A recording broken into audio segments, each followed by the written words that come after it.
बिहार में चुनावी माहौल गर्म है और इसी बीच एक बड़ी अजीब बात हो रही है। देखिए, आमतौर पर पार्टियां चुनाव से पहले हर एक सदस्य को साथ रखने की कोशिश करती हैं ना, लेकिन यहाँ तो उल्टा हो रहा है। पार्टियां अपने ही नेताओं पर एक्शन ले रही हैं, उन्हें बाहर निकाल रही हैं। आखिर ये हो क्या रहा है, आइए समझते हैं।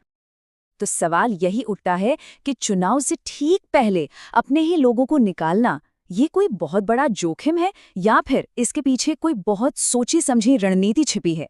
चलिए पड़ताल करते हैं कि इन फैसलों के पीछे की असली कहानी क्या है। तो इस पूरे मामले को समझने के लिए हम सबसे पहले देखेंगे बीजेपी के एक्शन को, फिर जानेंगे कि ये बागी नेता आखिर हैं कौन। इसके बाद नजर डालेंगे जेडीयू की कार्रवाई पर और फिर इन सबको जोड़कर देखेंगे कि ये पूरी गठबंधन की रणनीति आखिर है क्या और इससे क्या मैसेज देने की कोशिश हो रही है। तो चलिए सबसे पहले बात करते हैं बीजेपी की। उन्होंने बिहार चुनाव के बीचों बीच एक बहुत ही कड़ा फैसला लिया। एक दो नहीं बल्कि पूरे 4 नेता, और उन्हें 6 साल के लिए पार्टी से निकाल दिया गया। सोचिए, 6 साल!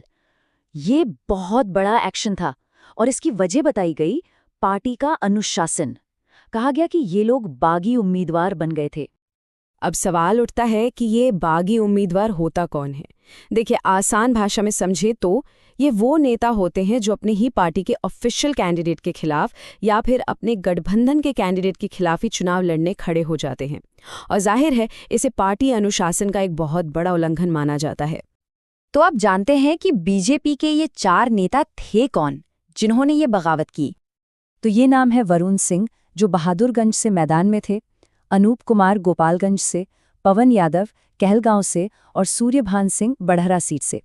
इन सभी ने एनडीए के ऑफिशियल कैंडिडेट के खिलाफ ही पर्चा भर दिया था और बस इसी को पार्टी लीडरशिप ने खुली बगावत मान लिया।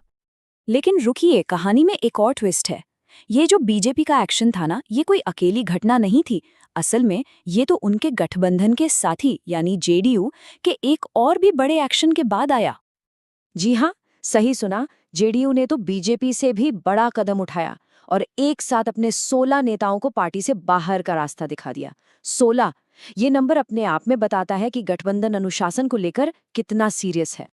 और देखिए, ये कोई छोटे मोटे कार्यकर्ता नहीं थे।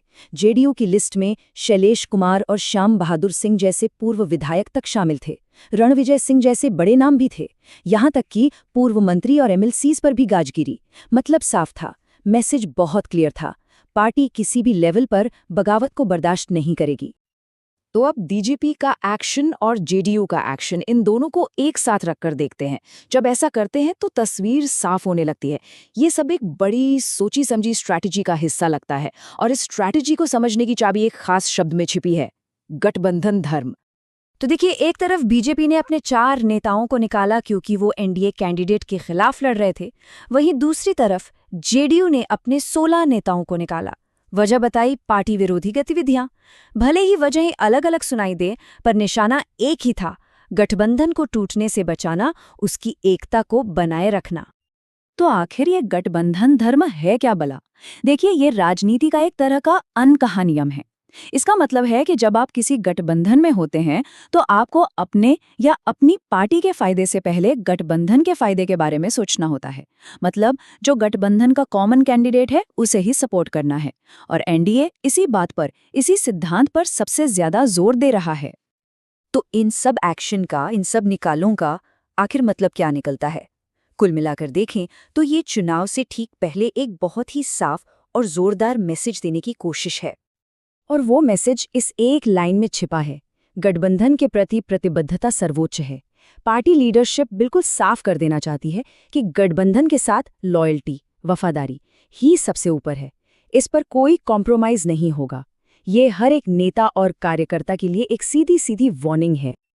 तो एनडीए की पूरी स्ट्रैटेजी बिल्कुल क्रिस्टल क्लियर है। स्टेप 1, जो भी बागी हो उसकी पहचान करो।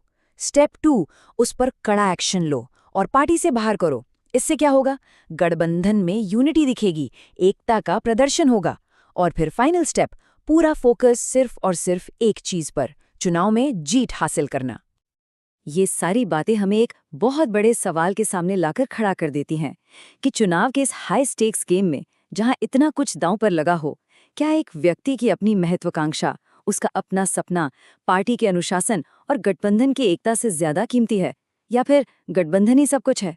इस पर सोचिएगा जरूर।